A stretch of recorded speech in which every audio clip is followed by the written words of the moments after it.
WCBI News at 6 starts now.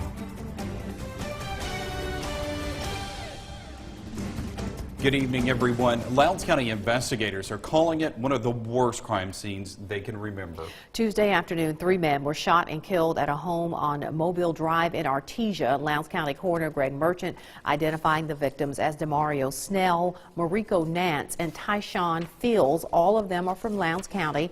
At a news conference today, sheriff's investigators said they still don't have a motive in this shooting, but they believe that a person of interest they have in custody knew the victims.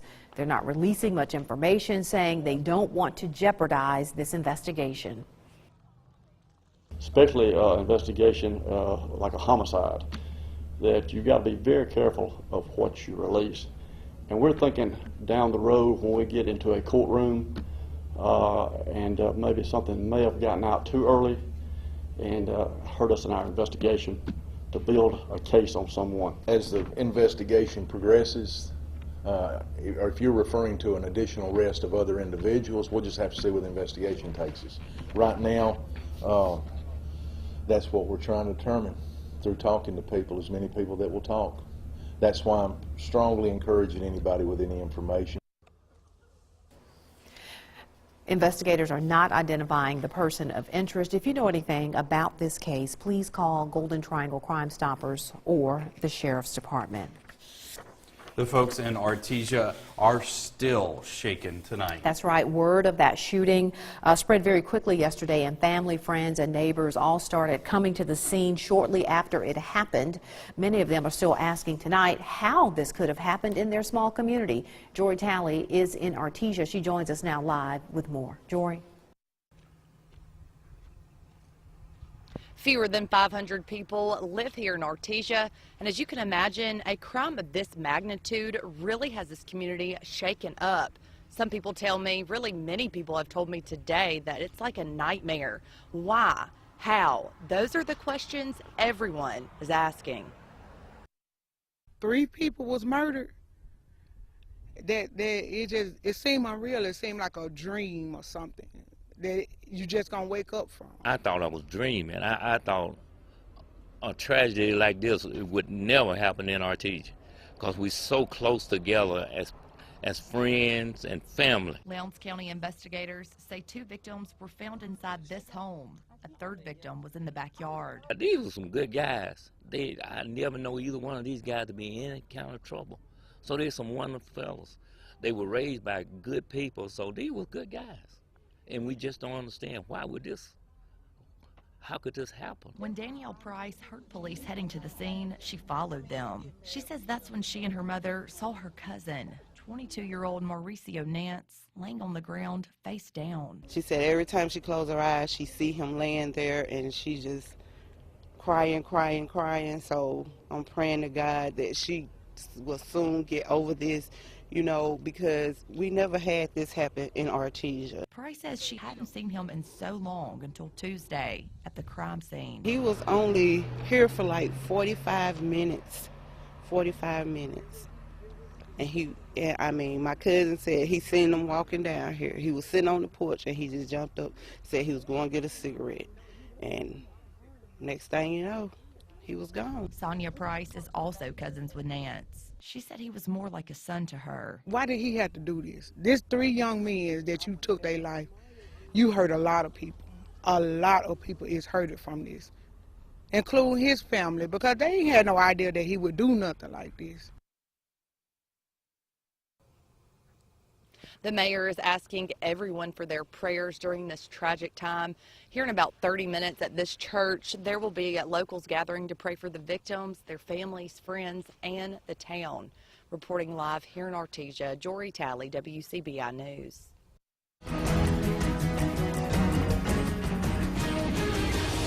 Webster County Sheriff Tim Mitchell will have his day in court. A trial date is set for June 24th after Mitchell pleads not guilty to all 12 felony charges against him in Circuit Court in Grenada County today. He went home with his family after being let out on bond, but that bond has some conditions. Sheriff Mitchell is under house arrest and must wear an ankle monitor. He also will not be allowed to contact anyone with the Webster County Sheriff's Department, nor will he be able to perform any sheriff business. His attorney is ready to get on with the case.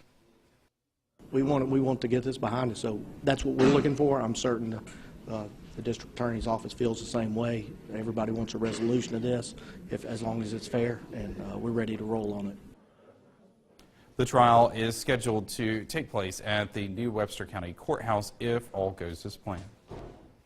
2 drivers escaped serious injury after an 18-wheeler overturns in Lowndes County. The accident happened on Highway 45 near Gatlin Road. That was about 2 o'clock this afternoon. The 18-wheeler overturned in the northbound lane and landed in the median. A Ford truck was also involved in the crash. Both drivers have non-life-threatening injuries. State troopers are investigating the crash.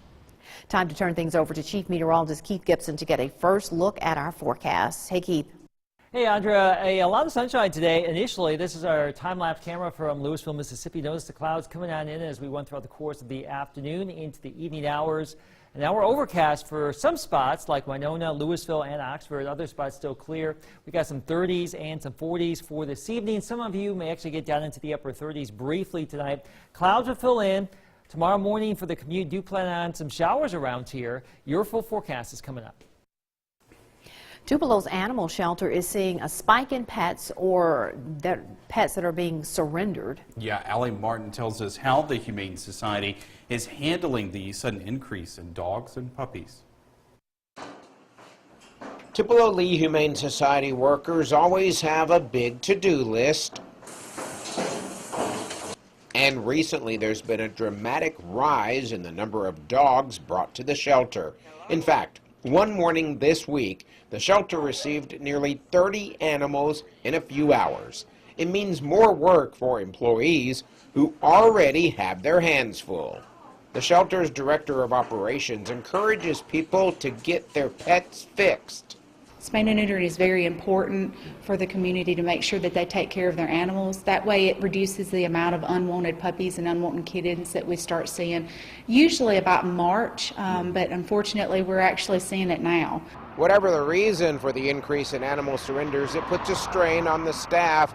That's why the Tupelo Lee Humane Society is putting out the call for volunteers to help out. We do have a new volunteer program. We want everybody to receive the proper training and definitely to find out where they can best assist us in. We have several people that are interested in handling animals, but we do have some people that might be allergic, might not be able to handle the animals, but they might be able to make toys or collect donations for us. Allred says having a strong pool of volunteers will help the Tupelo Lee Humane Society make the best use of its new space and benefit the temporary residents who need a permanent home. Allie Martin, WCBI News. A volunteer orientation meeting is set for January 21st and at the new facility. For more information, visit our website, wcbi.com.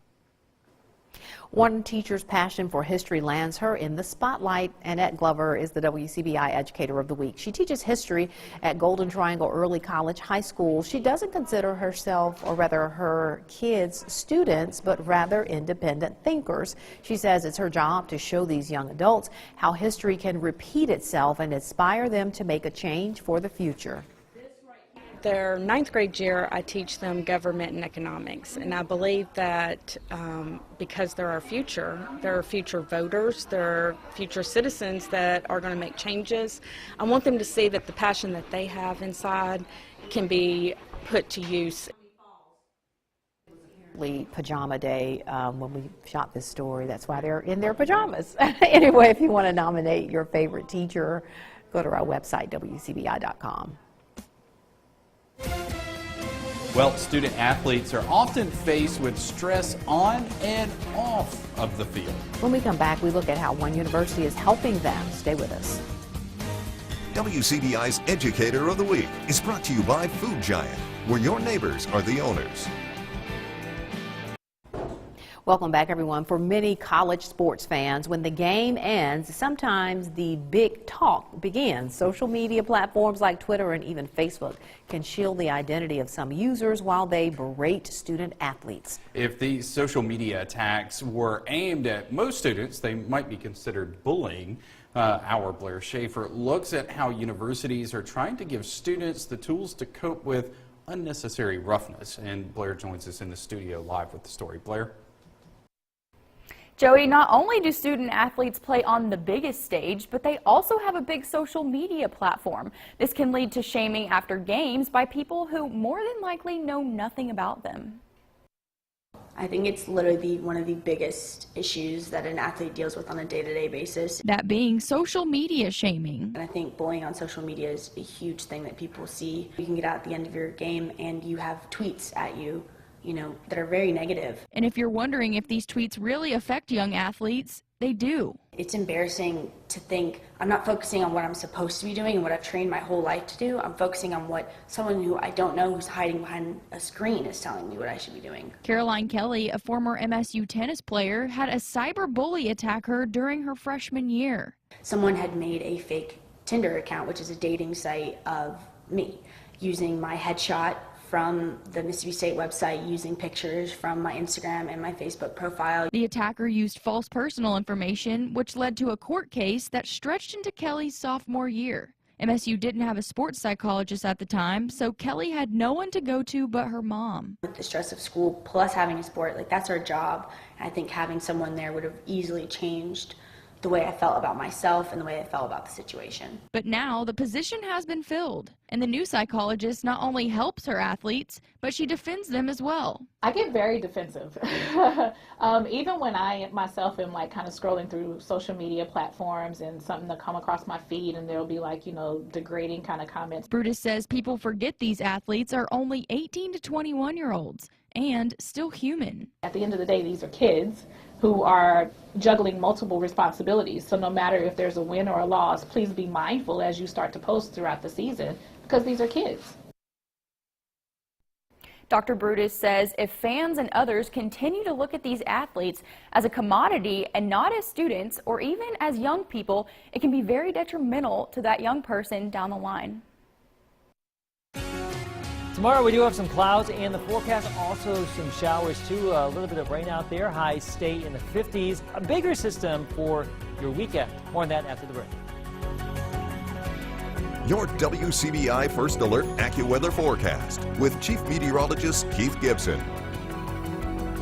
A live view in downtown Columbus. We are looking up at the moon. We have the waxy moon very bright in the sky. Some of you are already overcast, but in Columbus we are still clear.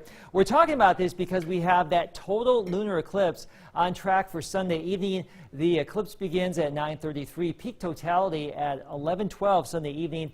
It looks to be mainly clear here Sunday. It's going to be cold, but we should see that blood moon eclipse this weekend, something to put in your planner. Right now, though, you can see these clouds coming on in from the west, some showers already down to our southwest, some moisture coming back in here. So there will be some showers around, but most of the energy with this system for tomorrow is going to stay to the north. So the better chances of some heavier rain and some snow, obviously, farther to our north. But as we come on in and check out tomorrow morning for the commute, just have an umbrella on standby here. You may see some passing showers during the course of the day. Not a lot of significant moisture for tomorrow, more clouds than anything else, but there will be some rain, and some of that could linger into the afternoon and early evening. As we get into your Friday, more clouds and sunshine. Let's talk about the rain potential initially for tomorrow. Maybe 1/10 of an inch to 1/4 of an inch, probably about it. We'll see, though. As we get into your Saturday right here, more rain. We've just updated some of these numbers. 1+ inches of 1 or 1.5 inches of rain possible here as we get into the start of the weekend. Maybe a little bit more. It depends as this system comes together. But heavier rain likely with that energy back to the west as it comes on in. You can see it. Friday afternoon, the system gets organized to our west. We are still envisioning a pretty good chance for some rain around here, maybe some embedded thunder. As we get into Saturday evening and Sunday morning, there could be some wet snowflakes trying to mix on in with some of that rain that could be lingering, but I think the big story overall will be the blustery conditions as we get into our Sunday, with temperatures that will be falling into the 30s. Tonight, upper 30s east, mid 40s west, clouds increase, and those showers will be popping on up tomorrow morning. Highs will get back into the 50s, mid 50s probably. We were in the mid 50s today, but tomorrow more clouds and a chance for some showers. Here's your AccuWeather 7-day forecast. 58 Friday. Rain becomes likely during the day Saturday, maybe a few storms. And again, there may be a few snowflakes trying to mix in late as that cold air rushes on in. 30s for highs on Sunday, blustery and cold. 20 Sunday night, 44 Monday, and back to around 50 on Tuesday. The Jalen Hurts days at Alabama are a thing of the past. The former SEC Offensive Player of the Year officially transferring. Find out where when we come back. WCBI Sports with Tom Ebel is brought to you by your local Ford dealers. Go further. All of the questions surrounding Alabama's Jalen Hurts' future have finally been answered. Hurts announces on the Players Tribune that he will be transferring to the Oklahoma Sooners. As a graduate transfer, the senior is eligible to play immediately. Hurts went 26-2 as a starter for the Crimson Tide. Mississippi State delivered in a must-win game over Florida Tuesday, all thanks to senior guard Quindary Weatherspoon. Weatherspoon's and one bucket with 3 seconds left clinched a win for Ben Howland's team, and Howland says Q's clutch gene is unlike anything he's coached. Thinking back, I've been, Division I coaching 36 years, and I can't remember one player that I've coached or been a part of the staff as an assistant that made more one in his career. And, he's made a minimum of 5. And I think 6, but we'll double check that. And it's just unbelievable. I mean, it really is. It's unbelievable. And, he just seems to have that rare ability to make that play to, finish them. Dogs go on the road for 4 of their next 6 games. Ole Miss feeling the sting of a loss for the first time since late November, dropping its matchup Tuesday night against LSU. The Rebels had its worst performance shooting-wise across the board against the Tigers. Kermit Davis crediting LSU's defense has come into play. They're athletic now, and that's the hardest I've seen LSU guard by far. I've watched like 5 tapes. They're not even close. That's the hardest they've played, the hardest they've guard. And their team just had a purpose. And like I said, we just got intimidated around the rim. I mean, just even the shots we missed, we were kind of intimidated from Dom, Bruce, different play. Really, TD was the only guy that could maybe finish a few balls, and KJ did a nice job, too. Davis says point guard Devontae Shuler is dealing with a foot injury that may force him to miss time. Davis says Shuler will be reevaluated before Saturday's home matchup against Arkansas. The stage is set for one of the best rivalries in women's college basketball. Number 7 Hail State Hoops preparing to face number 15 South Carolina in Starkville Thursday. 2 completely different teams this time around. The Bulldogs missing the Fab 4 seniors. Asia Wilson no longer there to terrorize Mississippi State in the interior. Head coach Vic Schaefer says, don't let the record fool you when it comes to the Gamecocks. They've really they played some really good teams early, and the thing that impresses me most is they've gotten so much better, and that's what you do, when you coach kids and coach teams, and each team's different, and we're finding out what life's like without those 4 seniors a year ago, and they've been able to really, I think, find out who they are, and boy, they're really good. South Carolina tip-off at 6 p.m. inside the Hump tomorrow. The game will be broadcasted on ESPN. Heritage Academy senior Lex Rogers signs to continue his soccer career at Belhaven University. The all-district athlete has been a team captain since the 9th grade and also participated in the Olympic development program while representing Alabama. Rogers also starred on the gridiron for the Heritage Academy Patriots. That's it for sports. We'll have the last of your forecast coming up next.